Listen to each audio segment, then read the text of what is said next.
Awal cerita dikisahkan kalau ada sebuah dunia yang berisi 9 ras ciptaan Dewi. Di antaranya ada ras naga, elf, kijin, dwarf, majin, dark elf, centaurus, jujin, dan terakhir ada manusia. Karakter utama kita bernama Light. Dia pamit dari keluarganya untuk menjadi seorang petualang supaya bisa membuat mereka bangga dengan rasa optimis yang sangat tinggi. Namun sayangnya, ketika mendaftar ke guild petualang, Light malah mendapatkan ranking F terendah sebab kemampuan gacha tak terbatas miliknya hanya bisa memunculkan item yang terlalu buruk kualitasnya. Tidak menyerah sampai situ, di sini Light terus bekerja sebagai petualang ranking F, meskipun sangat berat karena pekerjaan yang ada hanyalah pekerjaan kasar dan bayarannya juga rendah. Terlebih lagi, sialnya, si Light ini malah ditindas oleh ras lain yang mengambil semua uangnya dari hasil kerja keras beberapa hari terakhir.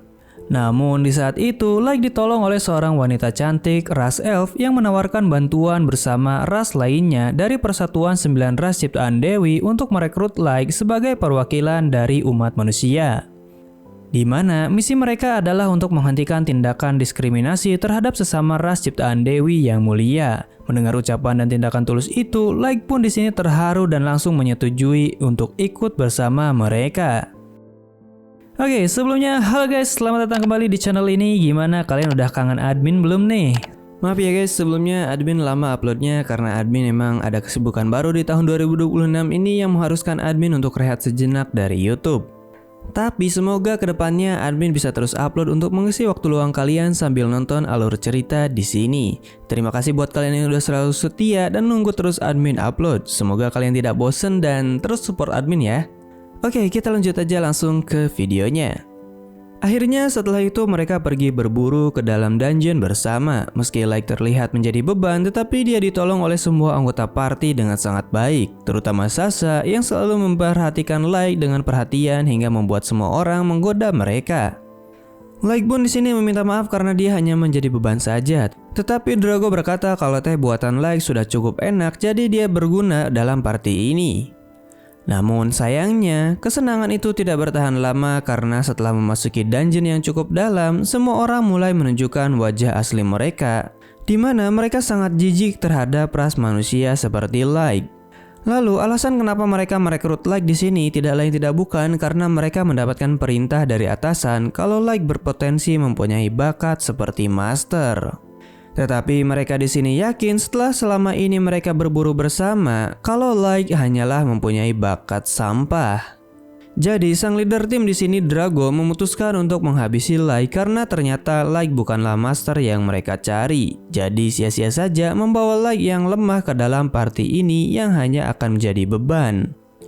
Semua orang pun di sini setuju dan mereka bahkan menganggap keberadaan manusia seperti Light itu sebagai hama yang tidak berguna.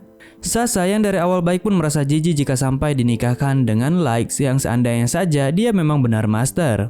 Mendengar hal itu, Light pun di sini menjadi sangat bingung dengan apa yang sebenarnya mereka bicarakan.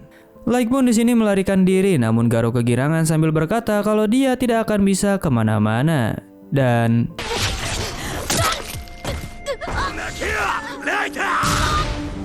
semua orang di sini mentertawakan kesengsaraan Light dan Light berusaha melarikan diri sekuat tenaga karena tidak ingin meninggal di sini.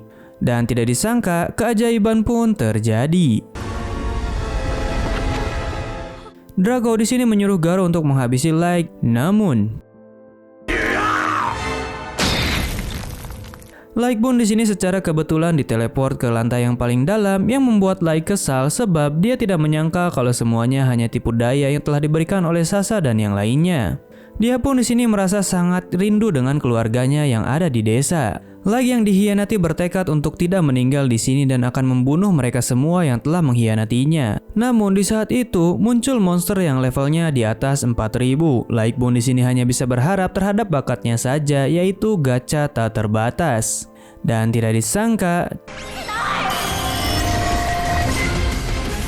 gacanya ternyata sangat berbeda dengan sebelum-sebelumnya, di mana sekarang tiba-tiba ada suara perempuan yang menganggap Light adalah tuannya. Lalu Light di sini terbengong melihat ada seorang wanita maid cantik yang datang kepadanya dengan penuh kasih sayang. Dia bahkan menyembuhkan Light yang terluka dan menganggap dia dengan sangat hormat. Light di sini bingung dan admin pun di sini bingung juga. Kalian pun bingung karena ternyata wanita maid ini keluar dari gacha yang telah dia lakukan tadi dan sekarang dia menganggap Light adalah masternya. Bahkan wanita itu pun sampai tergila-gila melihat sosok Light yang sangat menawan itu. Si maid itu pun sampai bersumpah setia mutlak kepada Light yang sudah dianggap dewa olehnya. Terlebih wanita ini mempunyai level 9999 yang bernama Mei. Mei juga merupakan hasil dari kartu super ultra rare yang keluar dari gacha Light. Tetapi Light berkata kalau bakat Mugen gacha miliknya itu sangat tidak berguna dan tidak mungkin dia bisa memunculkan sosok kuat seperti Mei. Mei pun di sini meminta izin untuk memeriksa status tuannya dan dia kagum karena kekuatan asli Light sangatlah luar biasa dan jika bukan karena level Mei yang sekarang, mungkin dia tidak bisa melihat semua potensi Light sampai detail. Kemudian Mei di sini menjelaskan kalau kekuatan Mugen tidak terbatas itu sebenarnya dipengaruhi oleh kekuatan mana di sekitarnya dan jika di permukaan jumlah mananya sangat sedikit jika dibandingkan di dalam dungeon, maka hasil gacanya pun akan sangat sampah. Tetapi di dalam dungeon ini, Light bisa mengeluarkan kekuatan dari bakatnya hingga tidak terbatas dengan kartu super ultra rare seperti miliknya yang akan menampilkan kartu bervariasi seperti dari ekstra hingga rare ke bawah. Mei di sini memuji tuannya Light karena berani sampai ke dasar dungeon ini sendirian untuk memaksimalkan kekuatannya. Tetapi Light berkata kalau hal itu tidak benar karena dia sebenarnya datang ke sini karena dikhianati oleh teman-temannya yang menganggap ras manusia itu rendahan. Light di sini merasa sangat sedih sekaligus merasa sangat marah kepada mereka yang telah dia percaya malah berbuat sangat kejam seperti itu. Jadi dia di sini berniat untuk menghabisi mereka semua mulai detik ini juga. Mendengar hal itu, Mei langsung memeluk Light, tetapi di saat itu juga dia marah karena orang-orang yang berkhianat itu telah menyakiti tuannya dengan sangat keji. Jadi dia pun berniat untuk memburu mereka. Namun Light di sini menahan Mei sambil berkata kalau dia tidak ingin balas dendam sekarang karena dia ingin mempersiapkan panggung yang lebih besar untuk mereka dengan memakai kekuatan Mugen gacha miliknya di sini. Setelah itu, dungeon pun di sini menjadi terang benderang oleh cahaya bakat milik Light. 3 tahun berlalu di mana Light telah mendirikan sebuah kerajaannya sendiri di jurang bawah tanah dungeon yang isinya dihuni oleh banyak orang dan makhluk panggilannya dari bakat gacha miliknya. Light di sini menanyakan tentang Fortnite yang diantaranya ada Aoyuki yang berperilaku seperti kucing. Meski begitu dia sangatlah kuat dan mempunyai level 9999. Lalu ada Nazuna yang merupakan wanita warrior terkuat di sini yang menjaga istana kerajaan juga berlevel 9999. Meski dijuluki sebagai yang terkuat tetapi otaknya rada-rada oleng dikit ya guys ya. Dan selanjutnya ada Ellie yang merupakan penyihir terkuat di kerajaan ini yang sedang mengembangkan sihir baru untuk rencana balas dendam Light. Oke, selanjutnya Light di sini akan berlatih dengan Jack yang sudah dianggap sebagai kakak Light sendiri yang mempunyai level 7777. Mereka pun di sini berlatih pertarungan jarak dekat. Di sisi lain, Nazuna yang sedang berpatroli bertemu dengan 4 maid yang sedang bebersih. Tetapi di saat itu, para maid di sini membuat permintaan kepada Nazuna untuk memeriksa tempat yang sangat penting dan rahasia. Nazuna yang memang agak bodoh pun mau saja mengikuti kemampuan mereka, dan ternyata tempat yang ingin dituju oleh mereka adalah kamar Tuan Light. Di mana di situ malah sudah ada Mei yang membuat Nazuna bertanya-tanya kenapa dia ada di kamar tuannya. Mei di sini hanya beralasan kalau dia sedang membersihkan ruangan tuannya. Tetapi setelah diperiksa ke dalam, Nazuna heran karena tempat tidur tuannya malah seperti dibuat acak-acakan. Mei beralasan kalau itu adalah metode khusus untuk membersihkan tempat tidur.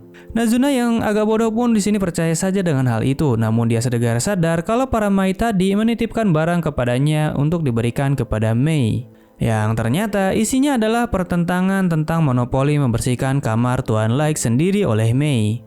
Mendengar hal itu, sebagai kepala maid, Mei berterima kasih kepada Nazuna karena telah menyampaikan pesan ini. Bahkan dia memberikan uang saku kepada Nazuna juga. Nazuna pun di sini malah berterima kasih karena dia telah mendapatkan uang jajan. Nazuna di sini langsung menjajankan uang tersebut ke pasar. Setelah kembali, dia bertemu dengan Aoyuki yang sedang nongki. Nazuna bertanya, apakah misi Aoyuki telah selesai? Dan Aoyuki yang memang berperilaku seperti kucing hanya menjawab, Nazuna pun di sini merasa bingung dengan apa yang sebenarnya dibicarakan oleh Aoyuki. Dan akhirnya Aoyuki mengatakan kalau dia sudah menyelesaikan sebagian peta yang telah diminta oleh Mei untuk dilaporkan kepada Tuan Light. Nazuna di sini tidak ambil pusing dan memuji Aoyuki terus dan kembali berpatroli.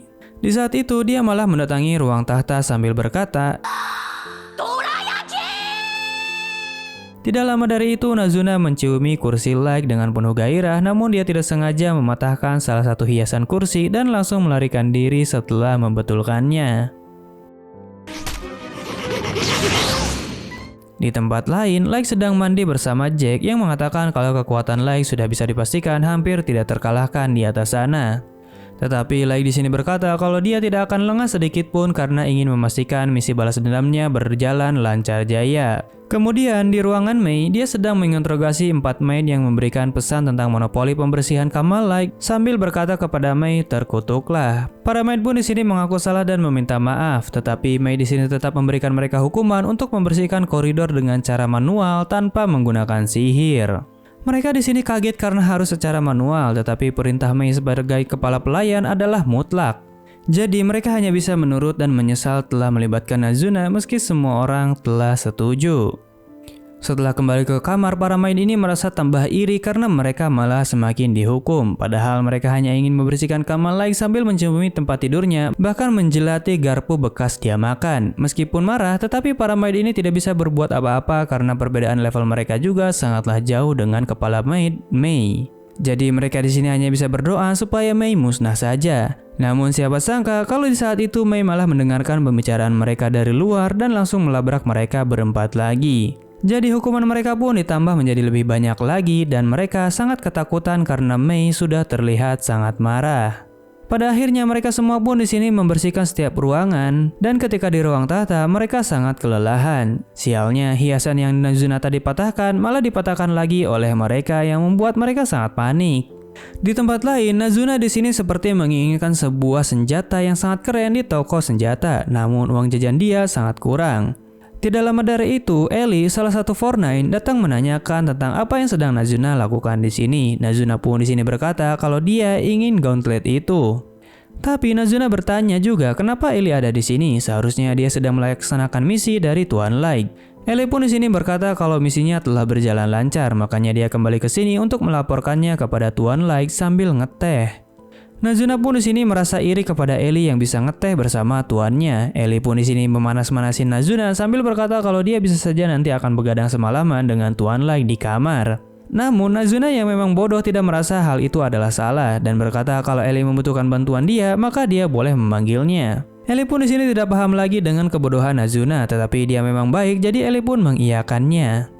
Besoknya, Light menemui Fortnite dan mereka merasa senang dengan kedatangan tuannya. Mereka pun di sini saling berebut untuk bisa dekat dengan Light. Namun di saat itu terdapat monster yang pertama kali menyerang Light saat diturunkan dan mereka bertiga langsung mengeluarkan aura membunuh tersebut kepada monster itu dan menyarankan agar spesies itu dimusnahkan saja. Namun Light di sini menghalangi mereka karena sepertinya monster itu sudah menjadi peliharaannya. Kemudian Light pun di sini segera memerintahkan mereka untuk segera melaksanakan misi balas dendam untuk pertama kalinya kepada target pertama mereka yaitu Garou. Di mana Garou saat ini sangat dipuji-puji bagaikan pahlawan karena statusnya. Garou pun di sini masih selalu menganggap kalau para manusia itu adalah sampah. Terlebih para bawahannya di sini selalu memuji Garou setinggi langit. Jadi Garou merasa kalau dirinya adalah yang terbaik karena sebelumnya dia telah mendapatkan pekerjaan mudah dan bagus dari setiap negara tentang persatuan ras untuk menghabisi calon master seperti Light, dan itu juga merupakan misi rahasia negara yang tidak bisa Garou beritahu kepada siapapun termasuk bawahannya sendiri. Dan Garou pun yang sedikit penasaran berkata kalau dia memang merinding setiap memikirkan apa tujuan setiap negara karena instingnya mengatakan kalau hal itu tidak boleh dia usik sedikit pun.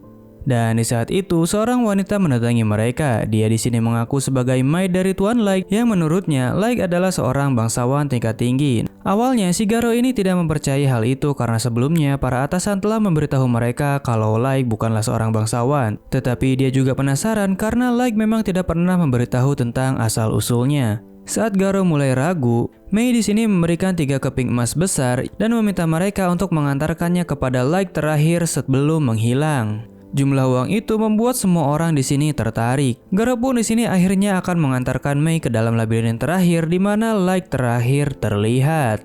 Setelah jalan cukup jauh, Mei berakting kelelahan dan membuat Garou merasa senang dan berniat untuk mencabulinya dengan brutal ketika sudah di dalam.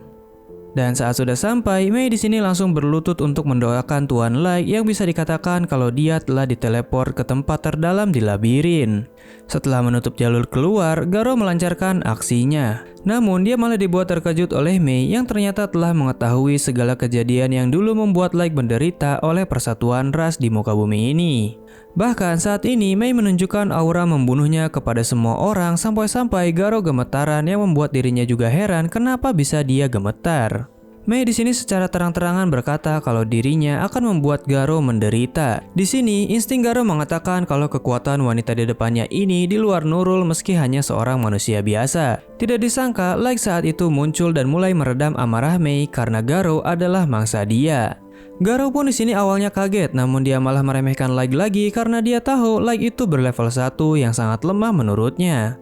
Sedangkan Garo berlevel 150 lebih. Jadi Garo di sini malah bersyukur Light masih hidup supaya dia bisa menghabisinya dengan benar kali ini. Para bawahannya pun di sini langsung menyerang Light. Namun semua orang dibuat terkejut dengan serangan tersebut dan Light di sini langsung menyuruh Mei untuk memblokir jalan keluar supaya tidak ada yang bisa kabur. Garo pun di sini masih berusaha positive thinking kalau yang dilakukan bawahan Light itu menggunakan magic item. Dia pun di sini memamerkan levelnya lagi kepada Light dan langsung menyerangnya. Tetapi di sini Light langsung mendatangi Garo yang kesakitan dengan tatapan merendahkan yang membuat Garo sangat kesal. Karena dirinya masih merasa lebih tinggi dibandingkan manusia rendahan seperti Light.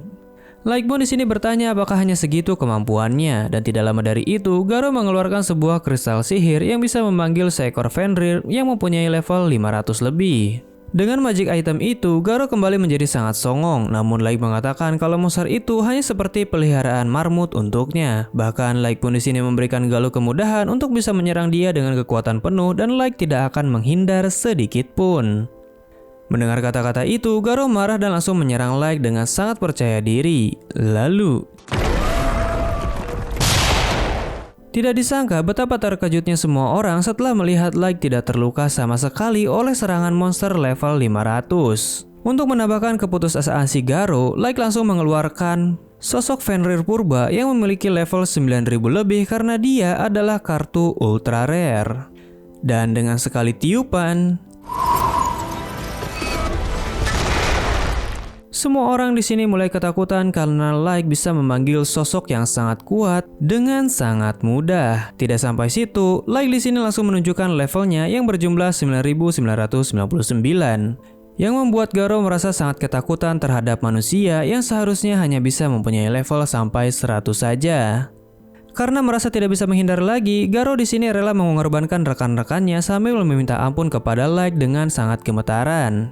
Light pun di sini sengaja mengatakan kalau pertumbuhannya sengaja dihentikan agar balas dendamnya menjadi lebih sempurna, supaya dia bisa terus mengingat rasa sakit yang telah mereka berikan. Light pun di sini mulai bertanya tentang sosok Master kepada Garo, namun Garo yang memang tidak tahu apa-apa mengatakan kalau dia hanya menerima misi dari atasan saja. Karena merasa panik, para bawahannya yang lain di sini mengaku kalau dia mengetahui sosok Master itu, tetapi Mei langsung menghabisi mereka semua karena mata penghakiman miliknya bisa melihat segala kebohongan. Jadi Mei pun tidak memaafkan siapapun yang telah membohongi tuannya.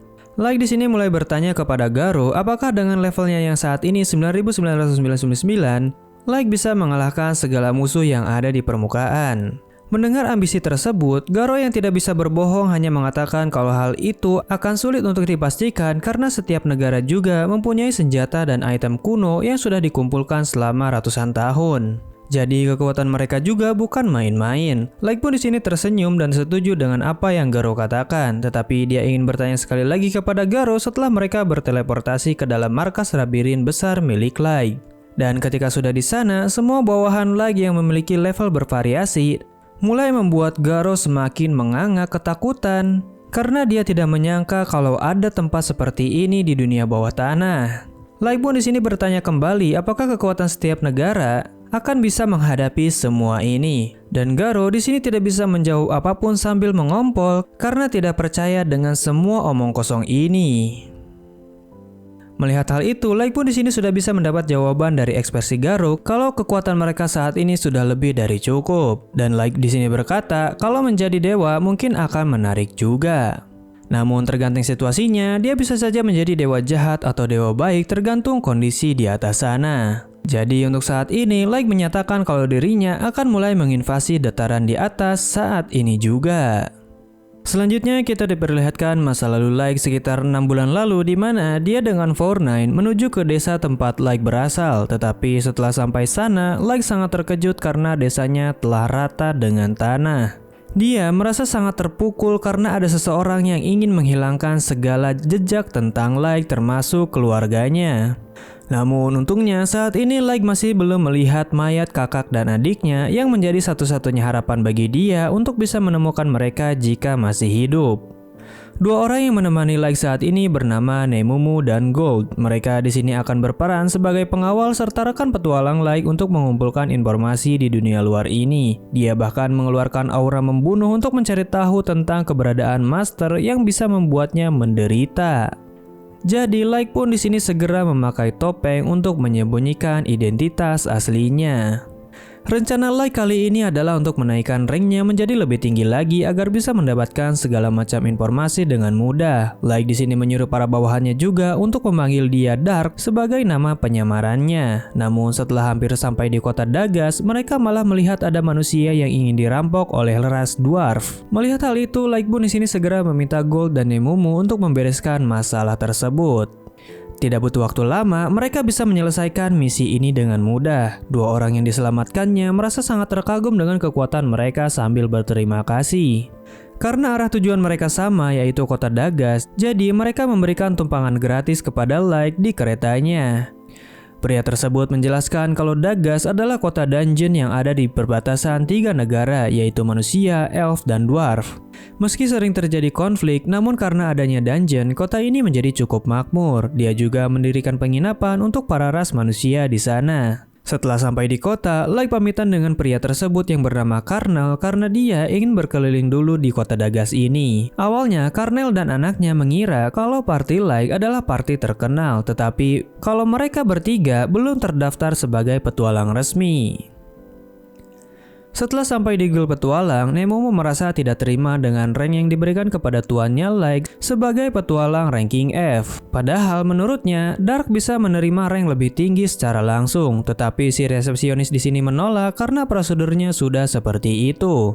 Jadi, Dark pun di sini segera meminta maaf dan menerima rank tersebut untuk permulaan.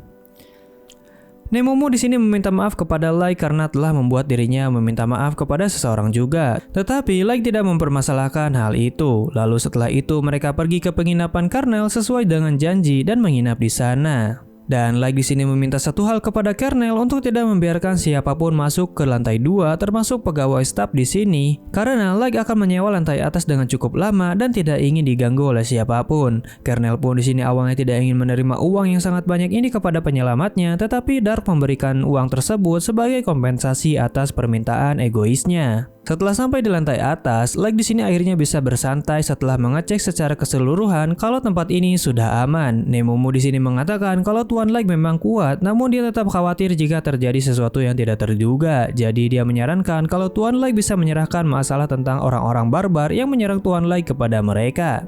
Mendengar itu, siapa sangka Like marah besar dan mengira kalau Nemumu ingin mengambil alih misi balas dendamnya. Di saat itu, Gold di sini meredakan situasi hingga akhirnya Like tersadar telah membuat Nemumu ketakutan meski dia hanya khawatir terhadapnya. Nemumu pun di sini meminta maaf kepada Tuan Like karena telah berkata lancang. Jadi dia ingin bersumpah setia lagi kepada Like agar kejadian seperti ini tidak terulang kembali. Siapa sangka cara bersumpah yang dilakukan oleh bawahan Like membuat Gold berkata kalau hal itu seperti hal mesum yang membuat Nemumu dan Like menjadi malu. Besoknya, Like pergi ke tempat dungeon, dan di sana sudah banyak orang yang berjualan untuk para petualang yang akan segera memasuki dungeon. Antrian masuk dungeon juga sangatlah panjang, namun di sana ada satu party yang memotong antrian yang membuat party manusia di belakang mereka merasa kurang nyaman. Melihat hal itu, Like langsung menegur pria itu untuk tidak menyela antrian. Pria itu pun merasa murka karena telah diperingati oleh ras manusia rendahan, namun rekan yang lainnya mengatakan agar tidak membuat keributan di sini karena akan merepotkan nantinya jika sampai ada penjaga. Akhirnya mereka pun mengalah dan kembali ke belakang. Tetapi si pria tudung itu merasa masih tidak terima dan berkata, "Kutandai kau." Setelah situasinya aman, semua manusia di sini merasa sangat senang karena tindakan Dark yang sudah menegur pria sok iye itu berhasil membuat mereka senang. Parti remaja yang ada di depan mereka pun berterima kasih kepada Dark karena telah membantu mereka. Namun Dark di sini berkata kalau dia melakukan ini untuk kepentingan pribadinya.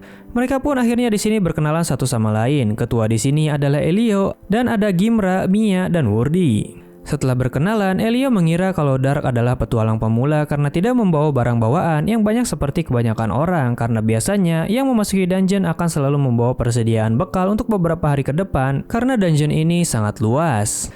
Mendengar hal itu, Dark pun berterima kasih atas informasi berharga tersebut. Lalu mereka pun segera memasuki dungeon lain untuk pertama kalinya. Rencana mereka kali ini adalah untuk mencari inti dungeon untuk diteliti karena dungeon bisa membuat jebakan bahkan monster sendiri untuk mempersulit para petualang. Setelah tiba di dungeon, Like di sini langsung menggunakan beberapa kemampuannya untuk terbang agar tidak terlihat oleh para petualang lain. Jadi mereka bisa menjelajahi dungeon dengan cepat dibandingkan yang lainnya. Di tempat lain, pria yang tadi menyerobot antrian ternyata adalah ras elf yang bernama Kaito. Dia memiliki level 1500 yang bisa dikatakan levelnya cukup tinggi dibandingkan yang lain. Dia sangat kesal atas kejadian tadi dan bersumpah akan menghabisi pria bertopeng itu alias Dark yang telah menghinanya. Kaito merasa kalau elf terhormat seperti dirinya mempunyai darah master dan tidak pantas direndahkan seperti itu. Salah satu rekannya ternyata Dark Elf yang bernama Yanak mengatakan kalau untuk saat ini lebih baik mereka fokus untuk menjalankan misi terlebih dahulu. Kaito pun di sini setuju meski dia tidak terlalu suka untuk bersekutu dengan Dark Elf kalau bukan untuk kepentingan pribadinya juga. Selanjutnya, di saat Like berhasil mengalahkan para monster di lantai 3, dia berniat kembali sambil membawa bukti tentang pembasmian ini. Tetapi ketika mereka terbang untuk kembali, mereka secara tidak sengaja melihat ada partai Elio dan Mia yang sedang bertempur melawan kawanan goblin.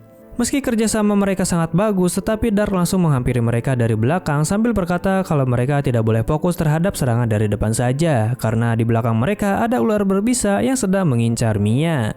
Jika sampai Mia tumbang, maka formasi ini pun akan sangat kacau. Jadi Elio bersama yang lainnya berterima kasih kepada Dark atas bantuannya. Di saat itu, tiba-tiba Dark merasakan adanya musuh yang mendekat. Elio dan yang lainnya pun panik karena kawanan serigala dengan jumlah yang sangat banyak muncul di sini. Tetapi para serigala itu sepertinya lari dari sesuatu yang besar. Dan Dark di sini berkata dengan tenang kalau dia yang akan menghadapi para monster di sini. Dan ternyata itu adalah Quadside Mantis.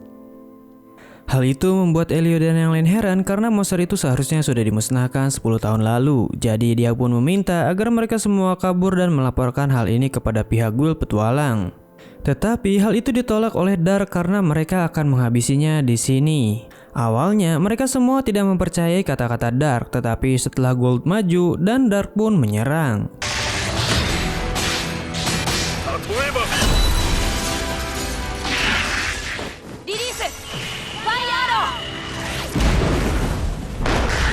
Mia di sini benar-benar kagum dengan kemampuan Dark yang bisa menggunakan sihir tanpa rapalan. Terlebih Gold di sini akan mengajari cara bertarung kesatria kepada mereka, supaya mereka bisa mengerti tentang kehebatan cara bertarung kesatria milik Gold. Dark pun di sini mengambil alih lagi dengan menggunakan kartu miliknya. Lalu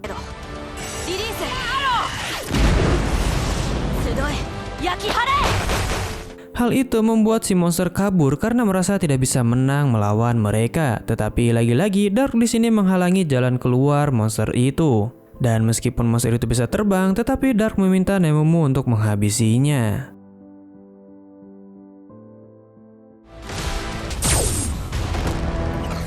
Mereka semua benar-benar terkagum dan kaget karena semua anggota party Dark itu sangatlah kuat.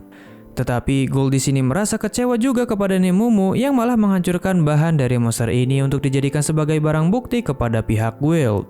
Untungnya mereka masih berhasil menemukan batu sihir berkat bantuan dari party Elio. Elio pun di sini menanyakan tentang rank mereka, tetapi semua orang malah dibuat kaget lagi setelah tahu kalau Dark adalah party ranking F yang baru saja mendaftar kemarin. Dan hari ini mereka bahkan bisa mengalahkan monster yang memiliki level lebih dari 500 dengan sangat mudah. Untuk itu mereka pun berterima kasih kepada Dark dan mengajak mereka untuk berkemah bersama di hari pertama karena hari sudah mulai gelap. Terlebih Mia di sini sangat ingin bertanya banyak hal tentang sihir kepada Dark setelah melihat kekuatannya tadi. Akhirnya mereka pun di sini berkemah bersama sambil menceritakan tentang sedikit asal-usul mereka dan juga membicarakan tentang sihir, di mana Mia di sini benar-benar merasa kagum kepada Dark yang bisa menggunakan sihir tanpa rapalan, bahkan mantra tingkat taktis yang bisa dikeluarkan dengan mudah. Elio, Gimra, dan Wurdi memang tidak terlalu memahami tentang sihir. Jadi Mia menjelaskan kalau di dunia ini ada 3 tingkatan sihir, diantaranya adalah tingkat tempur yang bisa digunakan untuk melawan satu target, dan juga ada mantra tingkat taktis yang salah satunya telah digunakan Dark tadi, yaitu Firewall untuk area yang lebih luas, dan juga ada mantra tingkat strategis yang bisa berdampak kepada seluruh dunia seperti tsunami, gempa bumi, bahkan memanggil meteor.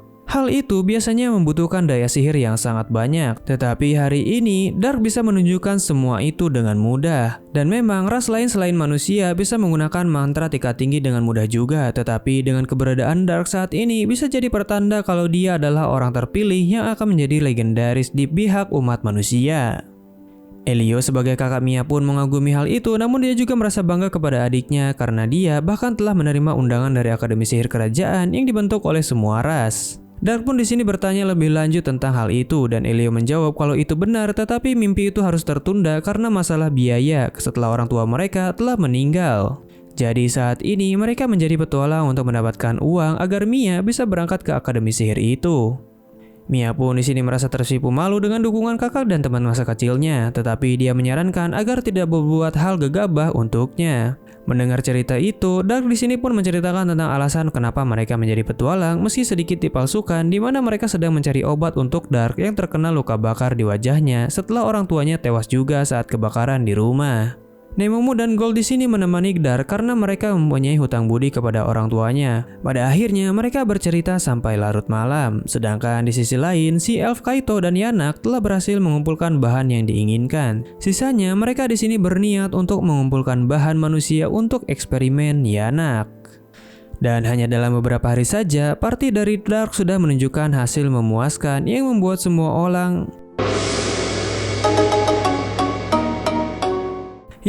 semua orang mengenali tentang party mereka dalam waktu singkat, terutama para ras manusia yang merasa ikut bangga dengan pencapaian Dark setelah mengalahkan monster belalang waktu itu.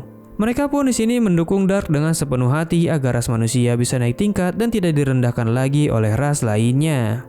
Tetapi sepertinya ras lain merasa kalau pencapaian Dark itu hanya bualan saja karena mereka memang tidak menerima dan bahkan meremehkan kemampuan para ras manusia.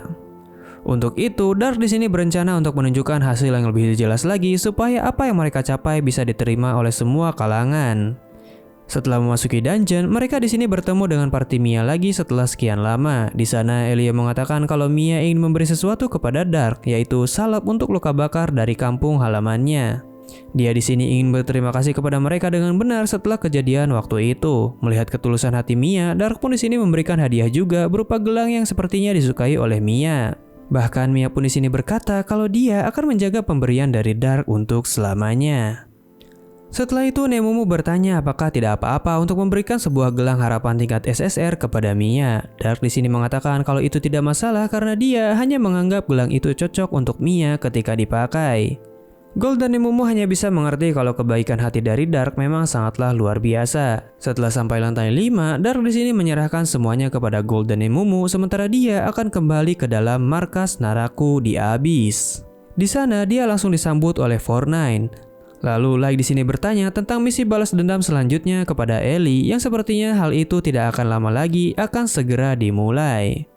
Light pun merasa tidak sabar untuk melihat penderitaan Sasha yang telah membuat kakinya berlubang 3 tahun lalu. Jadi Light membagi tugas kepada Fortnite untuk mengatur segala macam kebutuhan yang dibutuhkan untuk balas dendam kepada Sasha.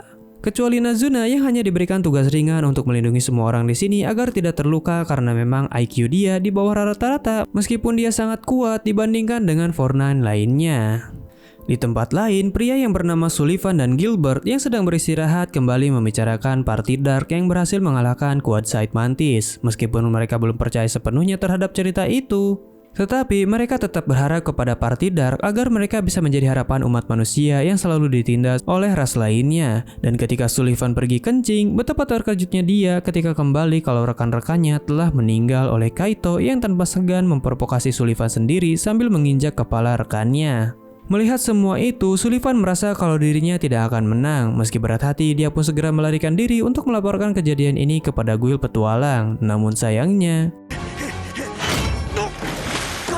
dia malah terkena serangan dari pedang milik Kaito dan dibuat pingsan oleh Yanak. Yanak pun di sini meminta kepada Kaito untuk tidak membunuh semua manusia ini karena mereka akan dijadikan bahan eksperimen yang berharga. Ya, mereka berdua memang psikopat terhadap manusia yang dianggap lemah, jadi perburuan mereka pun akan terus berlanjut untuk melancarkan rencananya.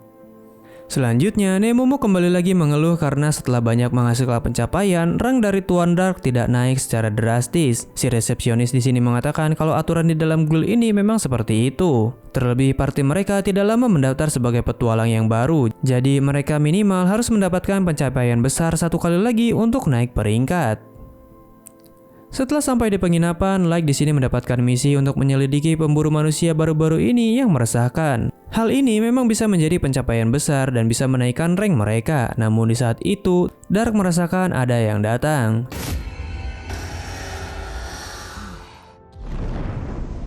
Light pun di sini sedikit terkejut dan langsung menyembuhkan Mia yang terluka cukup parah. Dan ternyata Mia telah menggunakan gelang pemberiannya yang ingin segera memberitahu Dark kalau party mereka sedang dalam bahaya. Setelah Light mengecek ingatan Mia, ternyata sebelumnya party Mia telah mendapatkan peringatan dari petualang manusia lain yang mengatakan kalau di dungeon ini ada pemburu petualang manusia. Jadi mereka menyarankan agar party Elio segera pergi dari sini juga. Mereka pun di sini segera bergegas untuk pergi karena memang kalau ada musuh kuat seperti itu, mereka tidak yakin bisa mengalahkannya. Setelah pergi cukup jauh, mereka di sini kelelahan akibat belum beristirahat sama sekali dari kemarin.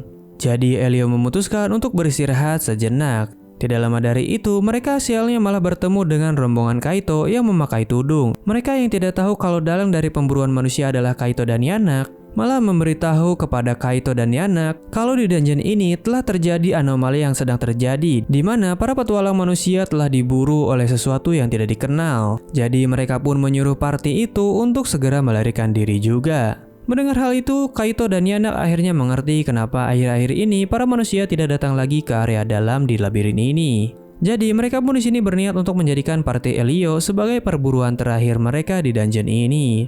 Mendengar obrolan itu, party Elio pun sangat terkejut karena ternyata orang-orang inilah yang telah memburu para manusia dengan secara brutal. Elio, Wurdi, dan Gimra segera meminta Mia untuk melarikan diri secepat mungkin sementara mereka akan menahan orang-orang di sini. Dan di saat Elio menyerang, Gimra dan Wurdi pun ikut menyerang sambil menyuruh Mia untuk pergi. Namun,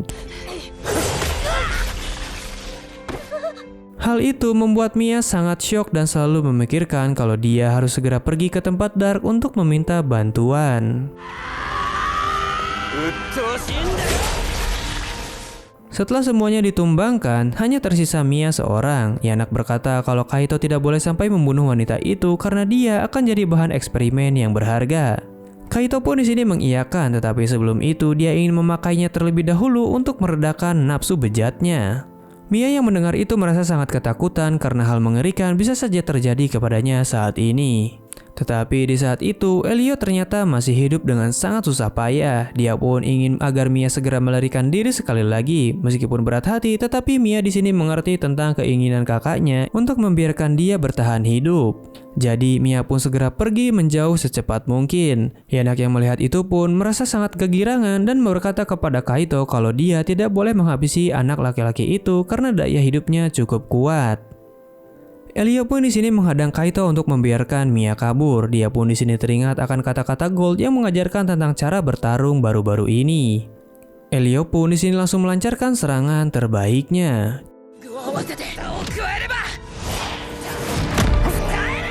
Dan Elio di sini merasa sangat senang dengan serangan tersebut. Karena mendapatkan serangan itu, Kaito merasa sangat kesal hingga dia melancarkan serangan untuk menghabisi Elio. Namun hal itu dihadang oleh Yanak yang ingin agar Kaito segera mengejar gadis itu karena akan jadi berbahaya jika sampai identitas mereka terbongkar. Habis napas.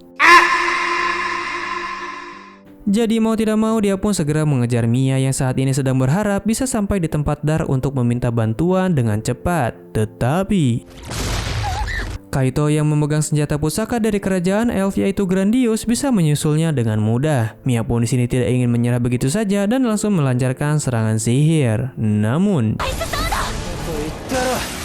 Mia pun akhirnya terkena serangan dari Kaito, tetapi dia tidak menyerah sambil berkata kalau Kaito bukanlah calon pahlawan yang sering dia sebutkan karena sosok pahlawan sebenarnya adalah sosok baik seperti Dark. Dan meskipun Kaito itu kuat, dia hanyalah pengecut yang selalu menindas orang yang lemah saja. Mendengar ucapan provokasi itu, Kaito di sini merasa sangat kesal karena di desanya pun dia dianggap sebagai orang gagal dan dikeluarkan dari anggota Ksatria Putih. Jadi dia pun ingin segera menghabisi Mia dengan brutal. Namun di saat itulah Mia diteleportasikan ke tempat Dark yang sudah melihat semua ingatan dari Mia. Sedangkan Kaito di sini kembali karena mengira gadis itu telah pindah ke sini, tetapi Yanak mengatakan kalau sampai gadis itu kabur maka nasib mereka akan diujung tanduk karena pihak kerajaan elf pasti tidak akan tinggal diam setelah mengetahui keberadaan Kaito yang telah mencuri pedang Grandius milik kerajaan elf. Apalagi mereka di sini akan sangat kerepotan kalau komandan Ksatria Putih yang memiliki level 3000 ikut memburu mereka. Jika sampai hal itu terjadi, maka satu-satunya harapan adalah eksperimen dari Yanak yang mungkin bisa menaikkan batasan level Kaito yang mentok di level 1500 saja. Tetapi tidak lama dari itu, mereka dibuat terkejut oleh keberadaan Dark yang tiba-tiba muncul dari belakang mereka. Bahkan mereka pun tidak sadar kalau Elio sudah diambil oleh Nemumu dan Gold. Untungnya si Elio masih bisa selamat karena telah mendapatkan pertolongan pertama meski sangat kasar. Jadi Dark pun menyembuhkan Elio dengan benar kali ini. Sayangnya Gimra dan Murdi telah dinyatakan telah meninggal. Dark pun di sini mempertanyakan kenapa mereka harus mendapatkan perlakuan seperti ini, padahal mereka adalah party yang baik dan hanya ingin menyekolahkan Mia ke tempat yang lebih baik lagi. Dark pun di sini berkata kalau mereka bertemu 3 tahun yang lalu, Dark yakin mereka bisa menjadi teman yang sangat baik. Jadi dari kejadian ini, Dark merasa tidak akan mengampuni Kaito dan Yanak. Tidak disangka, respon dari kedua orang itu sama seperti biasa kalau mereka tetap meremehkan kekuatan dari para manusia seperti Dark. Bahkan mereka berniat mencabik-cabik Dark dengan sangat detail. Kaito pun di sini kembali mengoceh kalau dia adalah calon pahlawan legendaris yang telah diberkati oleh Dewi dengan pedang Grandius. Dark pun di sini tidak menghiraukan ucapan tersebut dan mengatakan kalau dia belum memberitahu pihak Guild, jadi dia bisa menghabisi mereka semua di sini dengan bebas. Dark pun di sini meminta kepada Gold dan Nemumu agar tidak ikut campur dalam pertarungan dengan Kaito. Kaito pun di sini menjadi sangat tidak sabar dan langsung menyerang Dark. Namun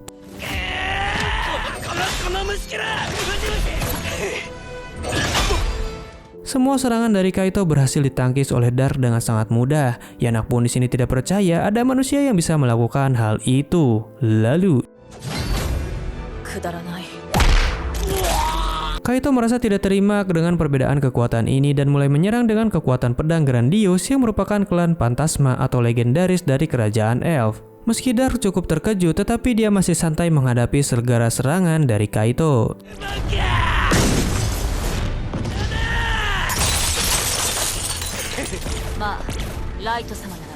Yanak kembali keringat dingin setelah melihat kalau ada manusia yang bisa bertarung seperti itu, bahkan dia melawan elf yang memiliki level 1500. Menurutnya hal itu tidak mungkin terjadi. Kaito pun di sini berkata dengan kesal kalau Dark pasti adalah pejuang dengan memakai baju sihir karena tidak mungkin ada penyihir yang bisa menandinginya dalam jarak dekat. Tetapi Dark berkata kalau dia bukanlah kesatria karena dia adalah penyihir tulen dan sebagai bukti meski panik, Kaito mencoba melawan dengan pedangnya sekuat tenaga. Walaupun begitu, Dark berhasil menangkis segala serangan dari Kaito menggunakan sihir es miliknya.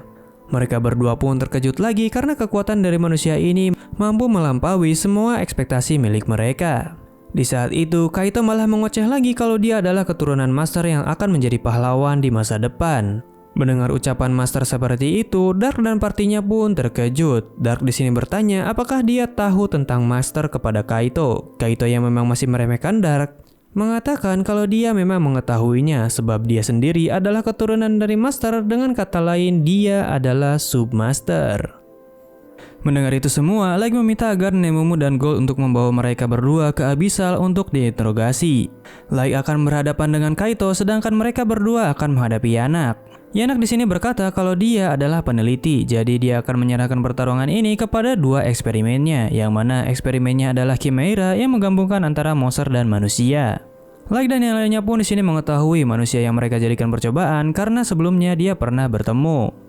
Dan Yanak dengan bangga memamerkan hasil karyanya, tetapi Dark yang melihat itu menjadi sangat kesal karena telah melihat hal mengerikan. Jadi dia ingin agar Nemumu dan Gold untuk membebaskan penderitaan para manusia itu dengan menangkap Dark Elf itu secara hidup-hidup karena akan ada beberapa pertanyaan untuknya. Yanak yang mendengar itu pun merasa kalau ucapan anak kecil seperti Dark sangatlah sombong. Jadi dia pun segera menyerang. Namun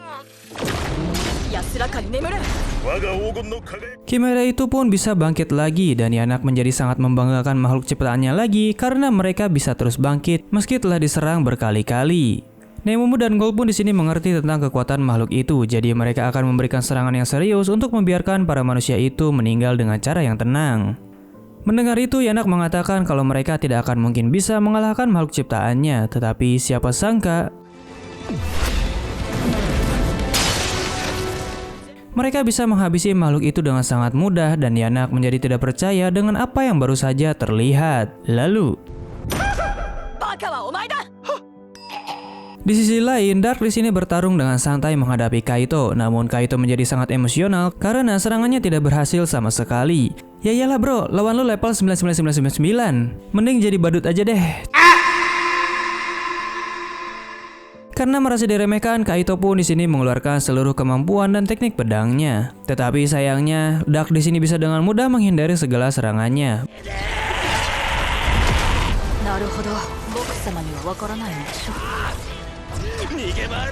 Bahkan Dark mengatakan kalau serangan dari Kaito hanyalah seperti tarian sirkus. Kaito yang mendengar itu sangat kesal dan berkata kalau saja serangannya berhasil mengenai Dark satu kali saja, maka dia sudah dipastikan meninggal.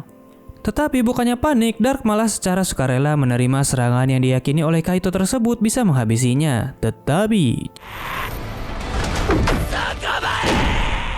semua serangan dari Kaito tidak mempan. Dark pun di sini mempertanyakan tentang kata-kata dari Kaito tadi yang berkata bisa menghabisinya dalam satu kali serangan. Kaito di sini menjadi sangat putus asa.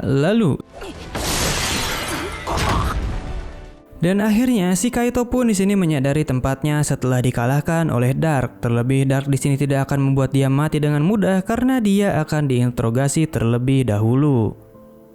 Mendengar itu, Kaito pun di sini tidak ingin meninggoy dan langsung memohon pengampunan dari Dark dan bersedia memberikan segala informasi yang dia punya sebab dia adalah calon pahlawan dari kerajaan Elf dan calon komandan dari Kesatria Putih. Tetapi Light dengan dingin mengatakan kalau Kaito adalah calon pahlawan, maka dia harusnya melawan, bukan memohon seperti pengecut seperti ini.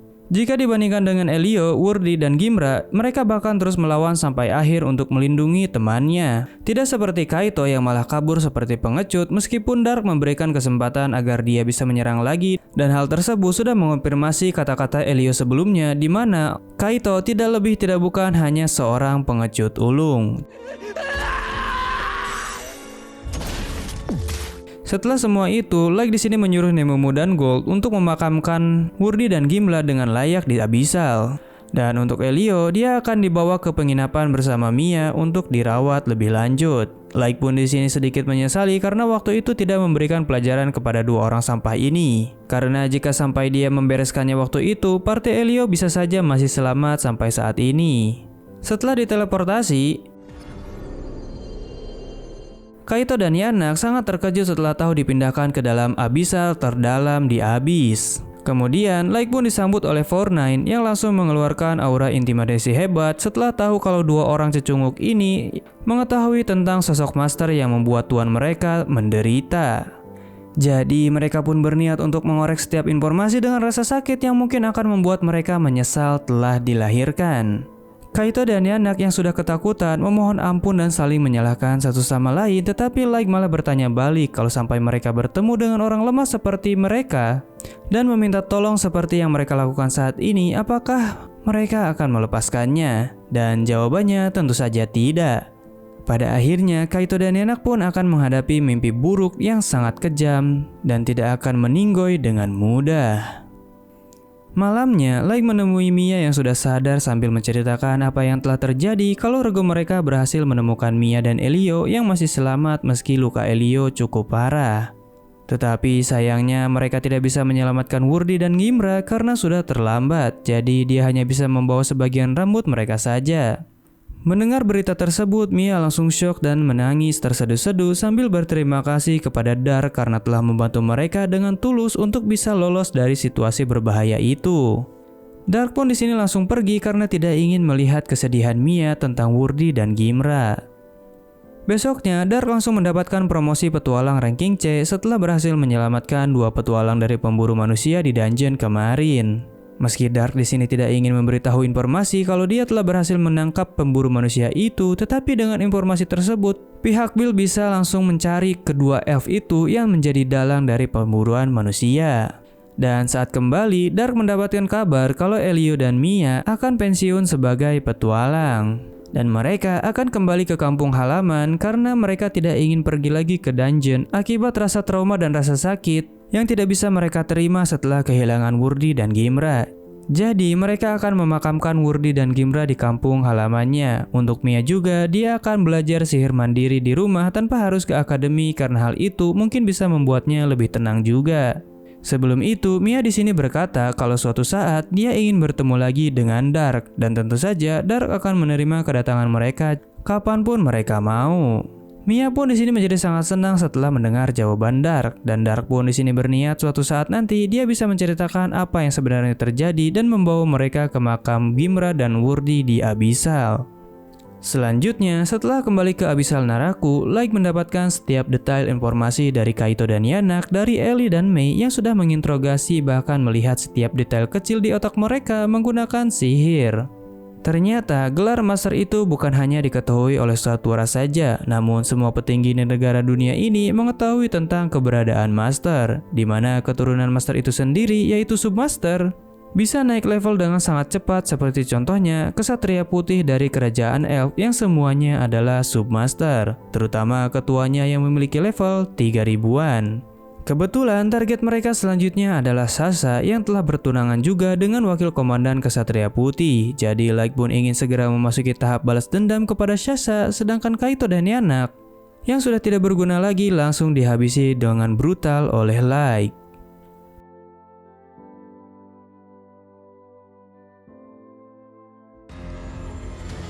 Sasha.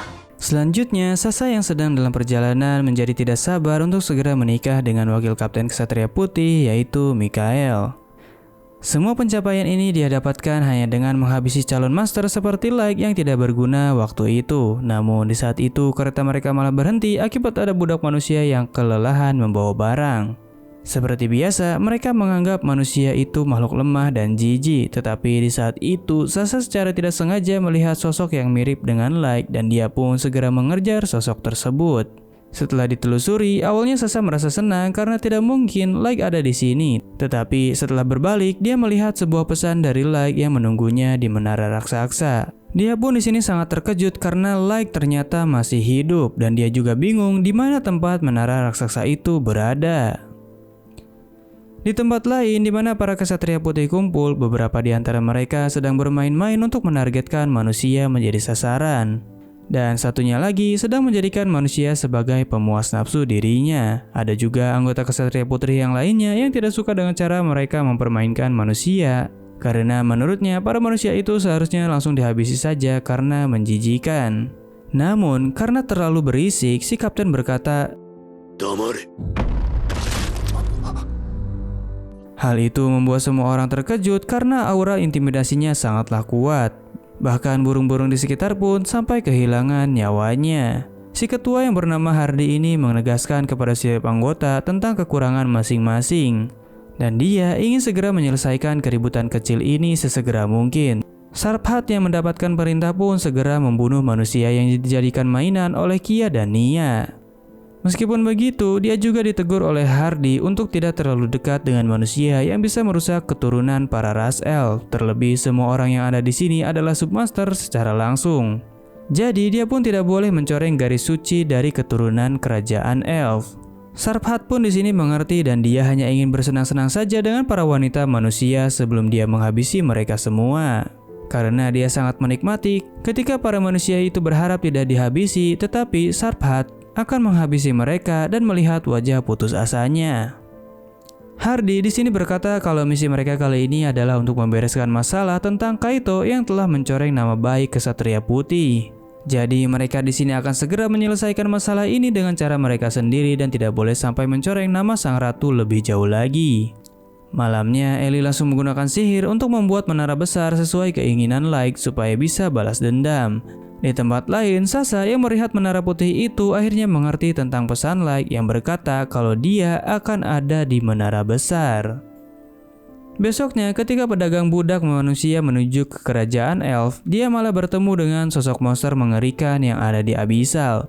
Setelah itu, kabar menyebar dengan sangat cepat di kerajaan elf, di mana pihak kerajaan dan guild petualang memasang harga tinggi untuk setiap informasi yang bisa diberikan tentang keberadaan monster dan menara misterius yang muncul dalam satu malam saja. Kemudian, Light yang sedang menyamar jadi petualang Dark pun datang ke sini karena telah mendapatkan permintaan untuk menyelidiki menara putih yang tentu saja itu buatan bawahannya sendiri untuk ajang balas dendam miliknya. Tetapi sepertinya keberadaan manusia di kerajaan elf cukup menarik perhatian. Di saat itu, ada dua orang pria yang mendekati Nemumu sambil mengajaknya bergabung dengan mereka yang memiliki level 150 lebih. Tetapi Nemumu dengan tegas menolak ajakan mereka dengan sangat dingin. Melihat itu, Dark pun di sini meminta maaf karena rekannya yang berharga tidak bisa dipinjamkan kepada mereka. Mendengar jawaban itu, dua elf itu pun menjadi kesal karena merasa diremehkan. Lalu, mereka semua di sini terkejut karena Dark bisa mengeluarkan sihir tanpa mantra, dan semua orang baru sadar kalau party Dark adalah party yang sedang ramai dibicarakan baru-baru ini di Dagas, yang telah mencapai banyak pencapaian dalam waktu singkat. Jadi banyak orang yang menjauhi mereka karena tidak ingin terlibat masalah untuk saat ini. Di tempat lain ada petualang elf yang membawa budak manusia untuk dijadikan tumbal jika terdapat monster berbahaya saat menyelidiki menara besar.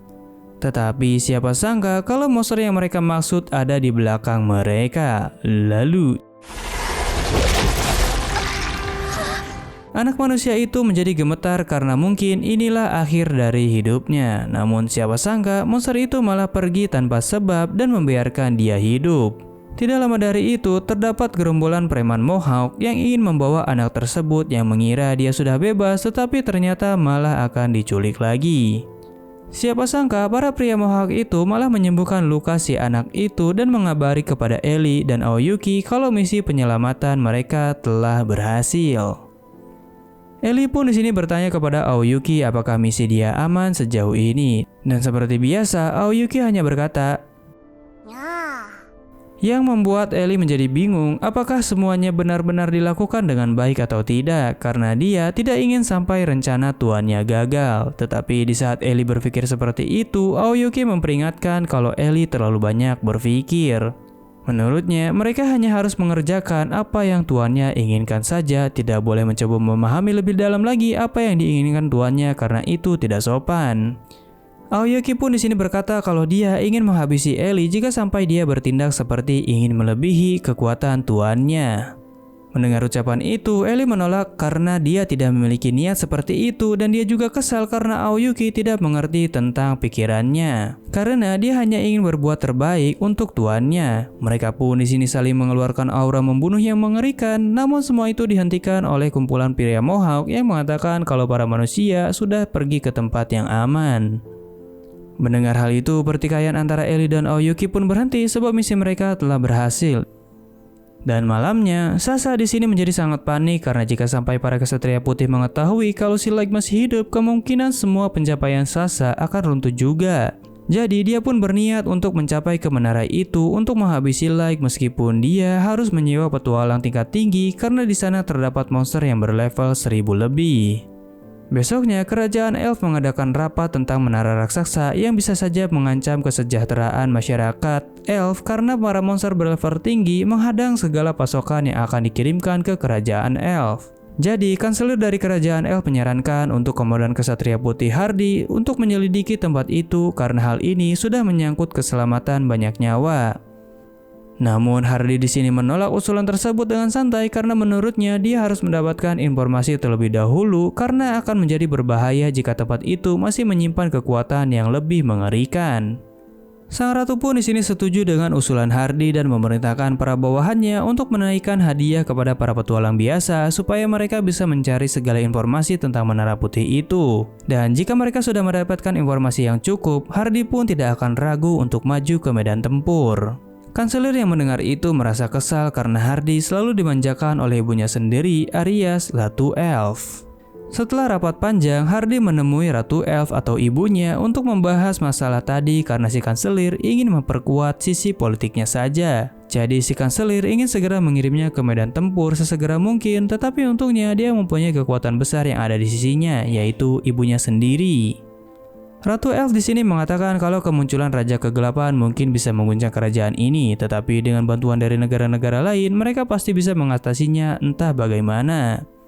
Tetapi kemunculan menara raksasa itu terlalu misterius, jadi mereka harus berhati-hati karena bisa saja di sana terdapat Raja Kegelapan. Dan parahnya, hanya pahlawan yang terlahir sebagai manusia dan kemungkinan dia juga akan menjadi master yang bisa menghabisi Raja Kegelapan itu. Jadi mereka pun di sini hanya mempunyai dua pilihan, yaitu antara menjadikan dia rekan atau menghabisinya karena kekuatan master sangatlah luar biasa. Walaupun begitu, mereka di sini masih tetap berharap jika manusia itu bisa dimusnahkan begitu saja, tetapi karena pahlawan hanya lahir di ras manusia, jadi mereka harus menahan diri.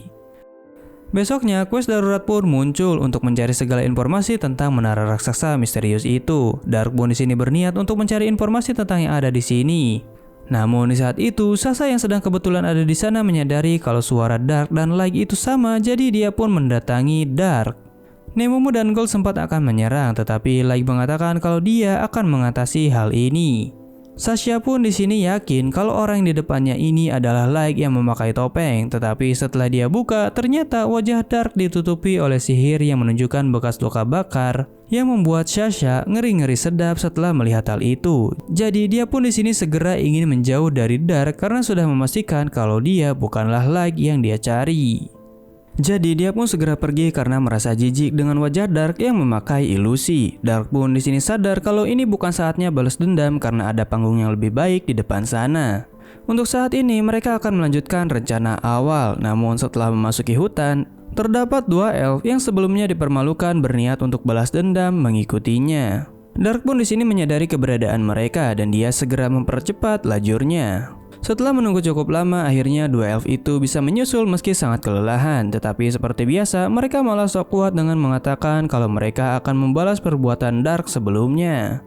Namun, Dark di sini telah mempersiapkan lawan yang sudah dia siapkan, yaitu Mera. Mera yang baru datang pun di sini berkata kalau dua elf itu tidak akan meninggal dengan mudah karena telah berani menghina tuannya. Kemudian Mera pun menunjukkan kekuatannya yang terlihat mengerikan di hadapan mereka berdua. Nemumu dan Gold berkata kalau apa yang Mera lakukan terlihat menakutkan. Tetapi Mera menjawab kalau Gold dan Nemumu adalah rekan, jadi tidak seharusnya mereka merasa takut. Tidak lama dari itu, rekan-rekan lain yang lainnya datang, diantaranya ada Icehead, Jack, dan Suzu, yang tiap orangnya memiliki level 7777. Light pun di sini menyambut mereka dengan baik, dan alasan mereka di sini yaitu untuk menjadi pengawal Light ke menara besar. Awalnya semuanya tampak baik-baik saja sambil mengobrol santai, tetapi di saat Jack memanggil Light sebagai adik kecilnya, para cewek di sini mengeluarkan aura membunuh yang hebat. Ternyata hal itu dipicu karena Jack tidak memanggil nama Light dengan hormat sebagai tuannya, tetapi Jack membela kalau dia bersikap santai itu karena dia bertindak sebagai abang dari seorang Light. Dan jika mereka marah, maka mereka juga berarti tidak menghormati keinginan tuan Light. Karena ribut-ribut itu, Light pun di sini menghentikan keributan tersebut karena yang diucapkan Jack itu benar adanya. Meskipun telah diredakan emosinya, tetapi sepertinya keadaan semua orang di sini masih cukup canggung. Jadi Light mencoba untuk mencarikan suasana agar mereka kembali ceria dan menanyakan tentang item dan kesibukan mereka selama di Abyss akhir-akhir ini. Yang bikin Light agak bertanya-tanya adalah gender Suzu yang dikatakan sebagai ras Aborigine. Jadi Light pun di sini berniat menanyakannya kepada Ellie karena Meruru pun tidak tahu tentang hal itu. Setelah sampai di menara besar, Light disambut oleh Ellie, Aoyuki, dan Nazuna yang sudah menunggu cukup lama. Setelah masuk, di sana terdapat naga yang telah ditaklukkan oleh Ellie untuk rencana balas dendam kali ini. Setelah memasuki ruang tahta, semua orang menunduk kepada Light yang sudah dianggap dewa oleh mereka. Lalu Light pun di sini bertanya persiapan rencana balas dendam kepada Sasha kepada Ellie. Dan Ellie pun di sini menjelaskan kalau rencananya adalah untuk memancing para kesatria putih dari kerajaan Elf supaya bisa datang ke Menara Putih ini. Dan mereka akan melakukan uji kekuatan tempur langsung dengan para elf terkuat di menara ini. Terlebih hidangan utamanya yaitu Sasha yang merupakan tunangan dari wakil komandan kesatria putih. Jadi Ellie menyarankan hadiah pernikahan mereka adalah pembalasan dendam yang meriah dan menyakitkan. Mereka juga akan menangkap komandan kesatria putih untuk mencari informasi tentang Master, sebab semua orang anggota kesatria putih Elf adalah Submaster. Jadi setelah mereka dikalahkan, kerajaan Elf juga bisa ditaklukkan supaya bisa mencari informasi tentang kekuatan militer dari negara-negara tetangga. Light pun di sini senang dengan rencana tersebut dan memuji semua orang yang sudah andil dalam rencana kali ini. Sedangkan Ellie akan membuat tiruan Light supaya Light bisa melihat semua kejadian di sini. Dan membiarkan tiruan Light melaporkan kepada kerajaan Elf juga karena Sasha sudah masuk ke dalam pancingan mereka untuk menunjukkan adanya naga merah di dekat Menara Putih ini. Jadi mau tidak mau para kesatria putih Elf pasti akan dikirim ke menara ini untuk membasminya, sebab para petualang biasa dan pasukan kerajaan pun tidak bisa mengalahkan naga merah. Malamnya Sasha membuat laporan kepada para petinggi negara tentang apa yang dilihatnya di menara raksasa di mana ada naga merahnya. Semua orang di sini terkejut karena mendengar hal itu, namun mereka di sini masih meragukan informasi itu. Tetapi si Perdana Menteri juga berkata kalau dia baru saja menerima informasi yang sama dari petualang yang sedang naik daun, yaitu Dark, kalau yang dikatakan Sasha itu benar adanya.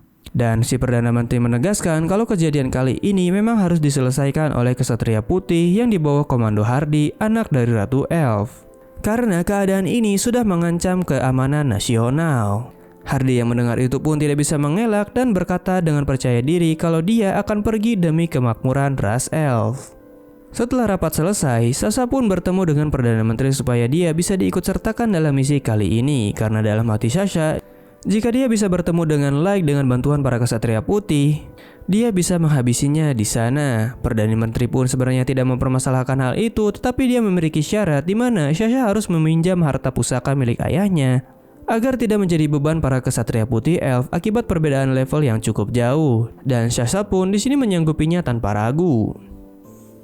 Besoknya, semua anggota kesatria putih telah berkumpul dan langsung menuju ke Menara Putih dengan panduan dari Sasha yang telah menandai jalan tercepat dan aman kemarin. Meskipun ada beberapa anggota yang ragu karena Sasha bisa menjadi beban, tetapi Mikhail berkata kalau dia akan melindungi Sasha dengan segenap kekuatannya. Akhirnya setelah berjalan cukup lama, mereka pun sampai di depan gerbang Menara Putih yang menakjubkan. Tidak lama dari itu, muncul 5 ekor monster berlevel 1000 yang keluar dari sana. Hardy memerintahkan agar mereka semua tetap diam karena petualang sewaan akan mengalihkan para monster itu. Tujuan mereka tidak boleh berubah, yaitu naga merah yang memiliki ancaman serius, tetapi tidak menutup kemungkinan juga ada monster lain di dalam menara tersebut. Jadi Hardy pun menggunakan skill silent miliknya. Sasha terkaget karena skill tersebut sangat luar biasa, bahkan suara detak jantung dan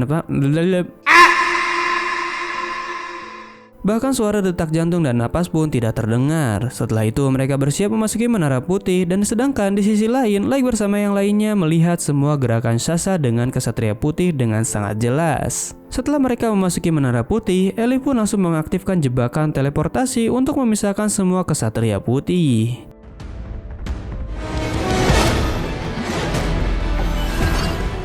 Melihat itu, Light pun menjadi sangat tidak sabar menunggu momen yang dinanti-nantikan untuk balas dendam kepada Sasha. Selain mereka telah dipisahkan, Light dan Ellie telah mempersiapkan lawan untuk mereka dari Abyss, di mana Mera dan Aicid akan melawan si kembar Nia dan Kia yang kesal karena mereka begitu diremehkan oleh Mera dan Aicid. Jadi Nia dan Kia langsung menerjang ke depan untuk menyerang, tetapi Nia dan Kia merasa sangat percaya diri meski serangan mereka berhasil dihindari, sementara Mera mengatakan kalau krocos seperti mereka bisa dihabisi oleh dia seorang. Namun Aicid mengatakan kalau mereka tidak boleh meremehkan si kembar karena bisa saja mereka mempunyai kekuatan tersembunyi, dan di saat itu si kembar melancarkan serangan lain.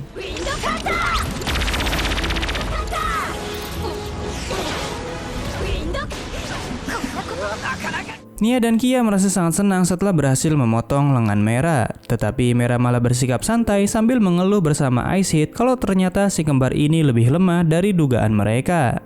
Mendengar hal itu, Nia dan Kia menjadi terkejut setelah tahu Mera sengaja menerima serangan mereka berdua dan bahkan dia bisa meregenerasi tangannya sendiri.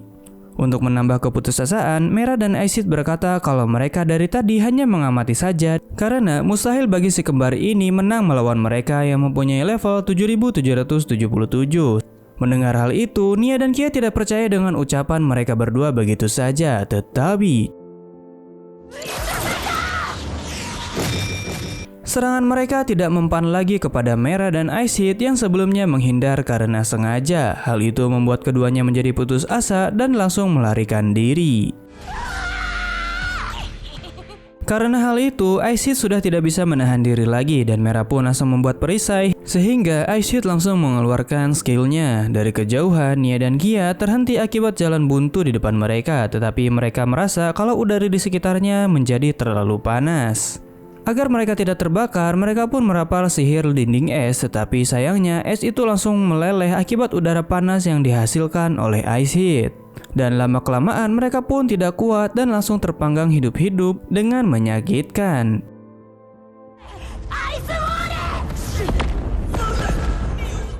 Untungnya mereka tidak meninggal karena sihir Ellie yang tidak akan membiarkan siapapun di menara ini meninggal. Di tempat lain, Sharphat bertemu dengan Suzu dengan partner berbicaranya Locke. Tapi siapa sangka Sharphat sangat terpesona oleh kecantikan dari Suzu yang membuat dia ingin memacarinya. Tetapi Suzu berkata kalau dia tidak akan mau sebab dia sudah mempunyai tuan Like yang sangat diidamkan olehnya. Mendengar hal itu, Sharphat berkata kalau dia mungkin akan memakai cara kasar untuk mendapatkan Suzu. Lalu di sini, Sharphat terkejut karena Suzu berhasil menahan serangannya, tetapi dia semakin menginginkan Suzu karena tahu kekuatannya. Di saat itu, dia terus melanjutkan serangan dan berhasil mengenai Suzu. Namun, anehnya, Suzu malah baik-baik saja tanpa terluka. Karena sudah sangat terpikat olehnya, Sharphat mengatakan kalau lebih baik Suzu meninggalkan pria bernama Like itu dan pergi bersamanya. Mendengar kata-kata tersebut, Suzu di sini sangat marah sehingga Sharphat dibuat terkejut melihat betapa mengerikannya kekuatan Suzu di saat dia marah. Dan dia pun langsung ngibrit ketakutan karena diserang secara terus-menerus oleh peluru dari Suzu. Namun ternyata serangan Suzu setiap tembakannya mempunyai kutukan mengerikan yang membuat Sharphat tidak berdaya. Sharphat pun di sini langsung tumbang, namun amarah Suzu masih belum tertahankan, jadi dia mendekat. Kemudian, untungnya Locke di sini menenangkan Suzu dengan mengatakan kalau celana dalamnya pasti bisa terlihat jika di posisi itu. Terlebih dia mengingatkan kalau Suzu tidak boleh menghabisi para elf ini atas perintah Tuan Like untuk mencari informasi. Untungnya dia tidak meninggal karena sihir Ellie bisa menyembuhkan sampai taraf tertentu. Melihat para bawahannya berjuang dengan baik, Like pun di sini merasa sangat senang setelah mereka berjuang keras. Lalu di lantai lain, Jack bertemu dengan Master dari Ksatria Putih. Jack pun di sini tanpa basa-basi berkata kalau hanya ada dia di sini yang akan melawannya sambil memperkenalkan dirinya dengan level 7777. Master merasa tidak percaya dengan gertakan tersebut, tetapi Jack sudah mengatakan kalau itu adalah kebenaran. Jadi dia boleh mencobanya jika mau. Master pun memang dari awal akan menghabisi siapapun musuh di depannya, tetapi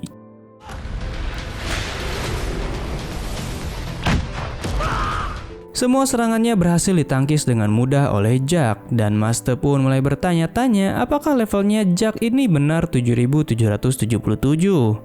Meskipun begitu, dia berkata kalau dirinya pasti akan mengalahkan Jack untuk menyelamatkan orang. Namun Jack berkata apakah penyelamatan yang dimaksud Master adalah dengan memusnahkan para manusia agar penderitaan mereka segera berakhir.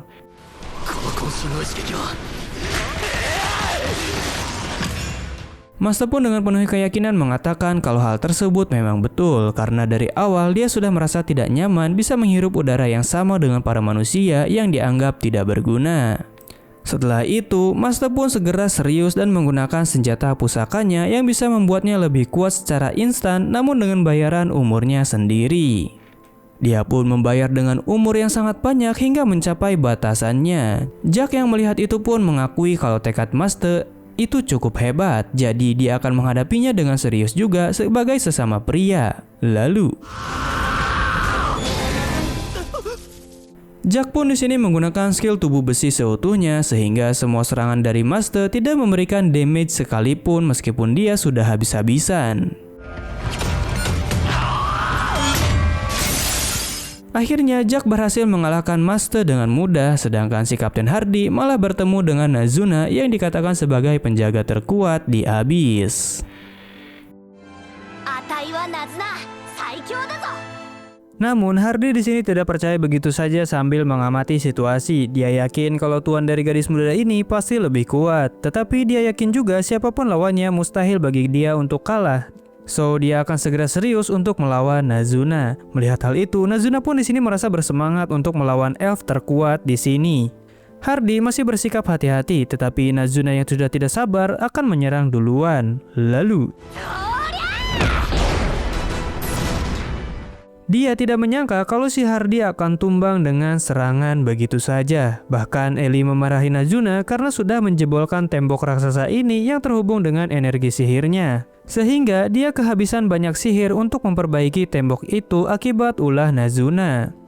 Nazuna pun di sini hanya bisa meminta maaf karena tidak menyangka serangan sekecil itu bisa menghabisi elf terkuat tersebut. Namun Ellie mengatakan kalau dia telah mencegah kematian si elf itu dengan sihirnya. Jadi selanjutnya Nazuna harus hati-hati untuk menunjukkan hasil kerja kerasnya kepada Tuan Light. Benar saja, Hardy di sini berhasil bangkit setelah memulihkan dirinya sendiri. Dia pun meminta maaf karena telah meremehkan Nazuna sebelumnya. Jadi dia akan menggunakan segenap kemampuannya untuk melawan Nazuna. Lalu Hardy di sini menggunakan skill Silent dan pedang Hermit miliknya yang akan semakin kuat jika lawan yang dihadapinya memasuki jangkauan dari Silent miliknya. Tetapi di sisi lain, Nazuna malah menyarungkan pedangnya dan bersiap menggunakan tangan kosong saja. Hardy mengira kalau Nazuna mulai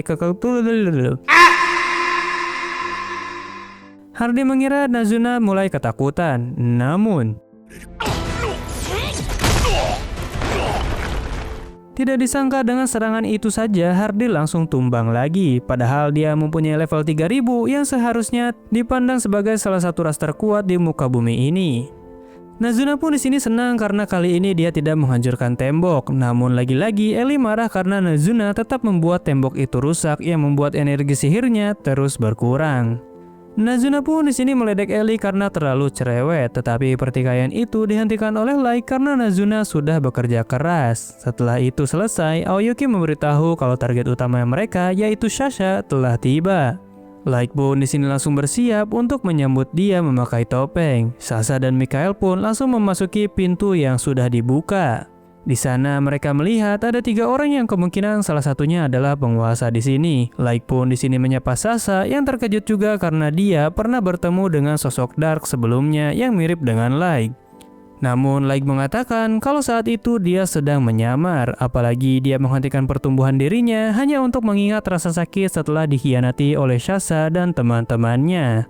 Sasha pun di sini kaget setelah mendengar semua itu. Namun Mikael berkata kalau Sasha adalah dewi keberuntungan baginya, sebab dia berpikir untuk bisa menaklukkan menara ini sambil mengambil teknologinya supaya bisa dibawa ke kerajaan elf.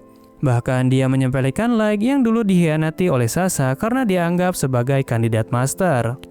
Mendengar itu, Sasha merasa sangat senang karena Mikael ada di pihaknya. Jadi dia pun mengolok-olok lagi Light kalau dia akan segera dihabisi di sini. Namun Light menerima tantangan tersebut secara terbuka karena dia sudah berniat untuk memberikan hadiah pernikahan untuknya dalam bentuk balas dendam. Dalam waktu 3 tahun terakhir juga, Light bertahan di Abyss hanya untuk menantikan momen seperti ini. Jadi dia meminta Ellie dan Aoyuki untuk tidak ikut campur dalam pertarungan ini. Sasha di sini kembali meremehkan Light karena saat ini dia membawa benda pusaka dari keluarganya, yaitu sebuah suruling pemanggil malaikat tingkat Pantasma. Dan setelah ditiup, muncul 3 malaikat di depan Light yang langsung menyerangnya. Namun Like di sini berhasil mengalahkan salah satu malaikat itu dengan mudah, tetapi dia juga agak terkejut karena hanya bisa menghancurkan satu malaikat dengan kekuatan minimnya. Sasha di sini sangat terkejut juga, apalagi saat Like menyerang balik. Dia tidak menyangka kalau sosok Like yang dulu berlevel 15 bisa mengalahkan malaikatnya. Namun Like di sini berkata kalau dia sudah bertambah menjadi kuat, yang saat ini mempunyai level 9999. Mendengar hal itu, Sasha mulai panik, tetapi dia ditenangkan oleh Mikhail karena menurutnya tidak mungkin apa yang dikatakan oleh Like itu benar. Jadi dia menyuruh Sasha untuk menyerang lagi. Sasha di sini pun percaya kepada Mikhail dan langsung menyerang Like lagi, tetapi Like berhasil mengalahkan beberapa malaikat itu, namun di saat dia akan menghabisi dua malaikat di depannya, Sasha kembali menggunakan seruling ocarina miliknya yang membuat malaikat itu selamat. Jadi Like pun di sini berpikir kalau suling itu cukup merepotkan jika terus begini, ditambah si Sasha terus menghina dan merendahkan Like dengan cukup kejam. Serangan Like berhasil ditahan, bahkan Mikhail berhasil mengembalikan serangan dari Like itu sendiri. Di sini Mikhail menyembongkan perisainya juga yang berperingkat Phantasma, yang bahkan bisa melakukan buff kepada semua orang yang dianggap rekannya. Setelah direndahkan lagi oleh mereka berdua pun, Like tertawa karena berpikir mereka sudah memojokkan dirinya. Padahal Like masih bermain-main dengan mereka menggunakan kekuatan kecilnya. Jadi dia akan segera menunjukkan keputusasaan yang sebenarnya kepada mereka menggunakan kekuatan terkuatnya, yaitu Gungnir.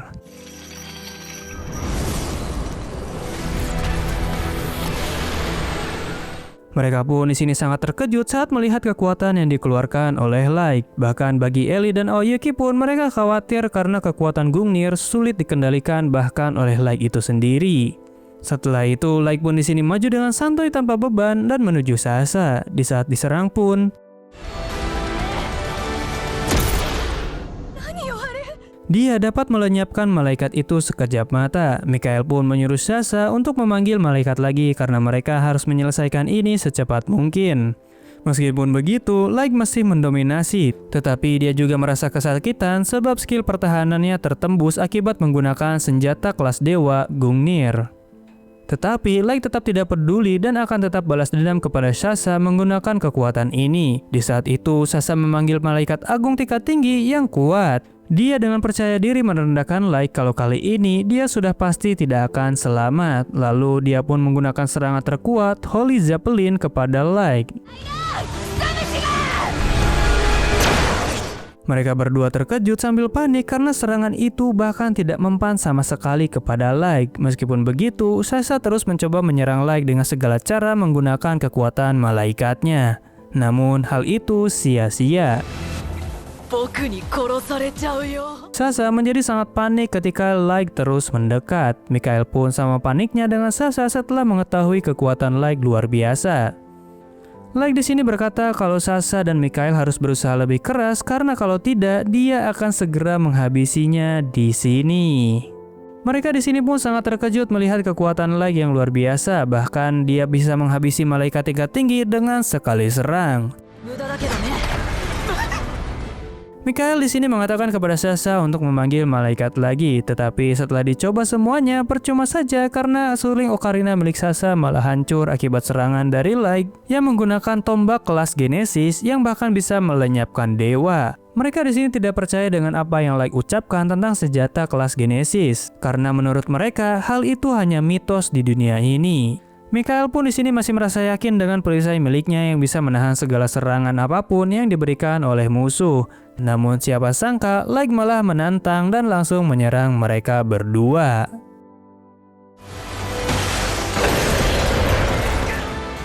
Akhirnya mereka pun dikalahkan dengan sangat menyedihkan. Namun Mikhail di sini masih bersikap tenang sambil berkata kalau keberadaan sosok Like harus dilaporkan kepada para atasan. Jadi dia akan segera kembali dengan Sasha menggunakan sebuah item teleportasi. Namun mereka heran kenapa item tersebut tidak aktif di sini. Like pun tertawa karena dia mengatakan sudah mempersiapkan segala kemungkinan termasuk memblokir sihir teleportasi oleh kekuatan Ellie. Mikael dan Sasha tidak percaya kalau sihir tersebut ada karena mereka tidak pernah mendengar ada yang bisa memblokir sihir teleportasi. Tetapi Ellie menjelaskan kalau hal itu wajar saja karena dia telah menciptakan sihir originalnya sendiri, sehingga dia yang pertama kali bisa memakai untuk memblokir sihir. Meski begitu, mereka tidak putus asa begitu saja karena teman-temannya pasti akan ke sini, termasuk Komandan Hardy yang memiliki level 3000 lebih. Jadi setelah mereka sampai, dia yakin kalau Light akan tewas dan dia akan segera mengorek informasi darinya apakah dia master atau bukan. Namun sayangnya, kenyataan terlalu pahit untuk mereka berdua, di mana semua anggota Kesatria Putih termasuk komandannya dibawa dalam keadaan sekarat semua. Hal itu membuat kedua orang tersebut terenganga karena mereka berdua sudah dikalahkan oleh bawahan Light. Karena sudah tidak ada harapan lagi, Mikael di sini langsung memohon kepada Light untuk mengampuni nyawanya. Dan dia akan melakukan apapun untuk membuat Light bisa menjadi raja di kerajaan Elf. Namun Light di sini tidak tergoda dengan hal itu dan dia hanya ingin balas dendam saja. Mendengar hal itu, Mikael yang sudah putus asa bahkan rela untuk menghabisi Sasha yang dianggapnya sangat jelek saat ini.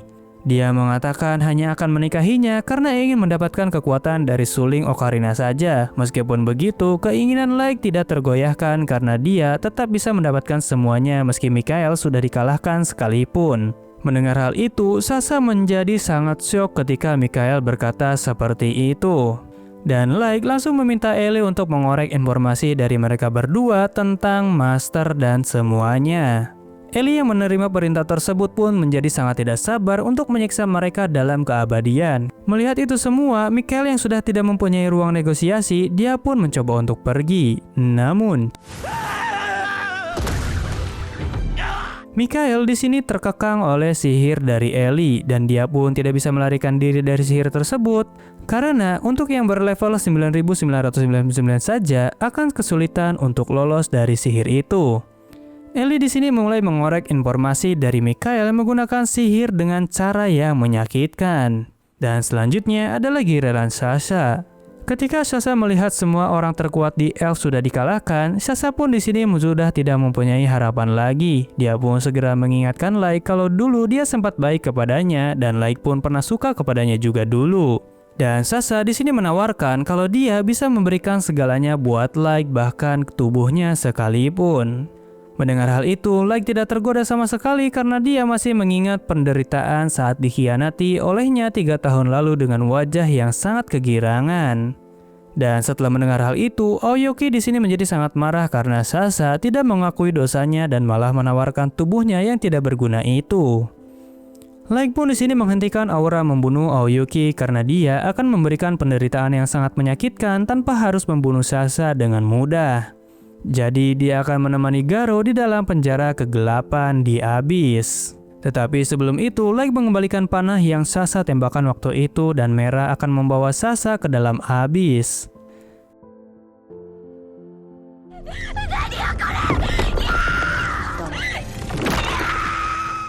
Dan setelah itu, Light di sini terluka cukup parah karena telah menggunakan Gungnir yang kekuatannya luar biasa kuat. Untungnya sebelum pingsan dia sempat kembali menyegelnya.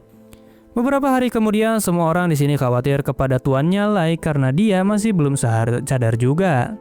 Nazuna di sini bertanya kepada Ellie apakah Light akan baik-baik saja, tetapi Ellie menjelaskan kalau dia juga tidak tahu karena senjata tingkat Genesis Gungnir adalah salah satu kartu extra rare yang kekuatannya sangat luar biasa. Bahkan membutuhkan 4 orang berlevel 9999 seperti Mei, Aoyuki, dan Nazuna untuk menyegelnya. Dan Light tadi sempat membuka segel tersebut. Mereka hanya bisa berdoa kalau Tuan Light harus baik-baik saja. Untungnya setelah malam tiba, Light di sini kembali tersadar setelah dipulihkan oleh para bawahannya dan Mei yang sudah menunggu Light di situ merasa sangat senang juga setelah melihat tuannya sadar. Kemudian beberapa hari kemudian para bangsawan Elf mengadakan rapat darurat karena mereka telah kehilangan kontak dengan para Kesatria Putih 2 hari lalu setelah mereka berangkat. Hal itu membuat sang ratu merasa tidak terima karena anaknya Hardy yang seharusnya ada di sana bisa kembali dengan hidup-hidup. Tetapi tidak lama dari itu, ada kabar mengejutkan lainnya di mana kerajaan Elf mendeteksi adanya ratusan naga termasuk naga merah yang 3 hari lalu dilaporkan ada di Menara Putih. Ellie yang memimpin langsung di sana langsung meminta Ratu Elf dan para bangsawan lainnya segera menemuinya di halaman istana melalui telepati dalam 3 menit. Karena kalau tidak, maka kerajaan mereka akan dihapuskan dari peta dunia. Setelah menunggu, Ratu Elf bersama para bangsawan pun tiba dengan terburu-buru. Ellie pun di sini mengatakan kalau dalam beberapa hari ini ada kesatria putih yang datang ke dalam menaranya yang mungkin akan mencuri hasil penelitiannya. Dan tentu saja ini adalah rencana Ellie agar kerajaan Elf bisa bertanggung jawab akibat perbuatan mereka sendiri. Akhirnya Ratu Elf di sini memperkenalkan dirinya kepada Ellie dengan nada yang masih sombong. Dia menyuruh penyihir Ellie pergi dari kerajaan ini karena sudah tidak sopan. Dan Ratu Elf di sini merasa dipermalukan juga karena tidak mungkin bagi dia untuk mencuri penelitian milik Ellie secara terang-terangan seperti itu. Namun karena tidak ada bukti apapun, jadi dia pun mulai terpojok. Ellie dengan dingin berkata kalau seharusnya merekalah yang tidak sopan karena para kesatria putih itu berniat mencuri penelitiannya. Dan dia akan melihat kebenarannya langsung di kepala sang Ratu Elf saat ini juga. Meski para penjaga telah bersiap menyerang, tetapi semua tentara itu lenyap hanya dengan sihir kelas strategis yang legendaris. Sang Ratu Elf pun di sini ketakutan dan lari dengan sekuat tenaga, tetapi tetap saja dia tidak bisa melarikan diri. Ellie pun di sini segera mengintip ingatan dari Ratu Elf itu. Setelah mengetahui semuanya, Ellie mendeklarasikan pembebasan mutlak para budak manusia di kerajaan Elf mulai hari ini juga. Dan jika kerajaan Elf tidak bisa memenuhi itu, maka dia mendeklarasikan perang dengan kerajaan Elf yang dipastikan akan hancur jika tidak menuruti permintaannya. Semua orang di kerajaan ini pun mendengar apa yang Ellie katakan untuk membebaskan para budak manusia. Hal itu membuat Ratu Elf dan para bangsawan dan semua orang di kerajaan ini merasa tidak berdaya. Jadi mereka pun mau tidak mau harus membebaskan para budak manusia di kerajaan Elf. Berita itu pun telah dilaporkan kepada Like yang senang mendengarnya. Lalu dia pun pergi ke ruang tahta untuk menyapa Four-Nine yang khawatir kepadanya. Setelah mendapatkan laporan tambahan kalau para budak manusia dari seluruh negeri Elf terus berdatangan ke Menara Putih, yang bahkan jumlahnya melebihi 5.000 orang, dan mereka akan dipandu oleh para Mohawk untuk mengerjakan tugas sehari-hari dengan bahagia tanpa penindasan. Like pun berterima kasih kepada semua orang karena telah bekerja keras untuk membantunya dalam segala hal. Dia sebelumnya berniat untuk membakar semua dunia ini jika sampai semuanya dibangun atas keburukan. Tetapi kali ini, dia memiliki keinginan untuk membuat dunia ini tanpa diskriminasi. Para bawahannya pun di sini akan selalu mengikuti keinginan tuannya tanpa ragu sedikit pun. Like pun di sini merasa percaya diri dan senang karena ada teman-temannya yang selalu mensupport dirinya. Dan season 1 pun berakhir guys. Sungguh perjalanan yang cukup brutal yang dialami oleh Like, di mana dia hanya seorang anak desa biasa yang ingin menjadi petualang. Namun tidak disangka dia malah dikhianati oleh rekan-rekannya yang mengira dia adalah sosok palsu dari Master. Tetapi ajaibnya dia mendapatkan para pelayan dengan level yang di luar Nurul sehingga membangun kerajaannya sendiri di Dungeon Abyss. Patut kita nantikan terus alur cerita balas dendam dari Like yang sekaligus ingin mengubah diskriminasi yang selalu terjadi kepada ras manusia di dunia ini. Di sini admin juga mau ngucapin terima kasih buat kalian yang udah selalu donate, yang udah selalu menjadi support admin di sini. Bagi kalian juga yang udah menjadi membership, admin mengucapkan terima kasih atas support kalian.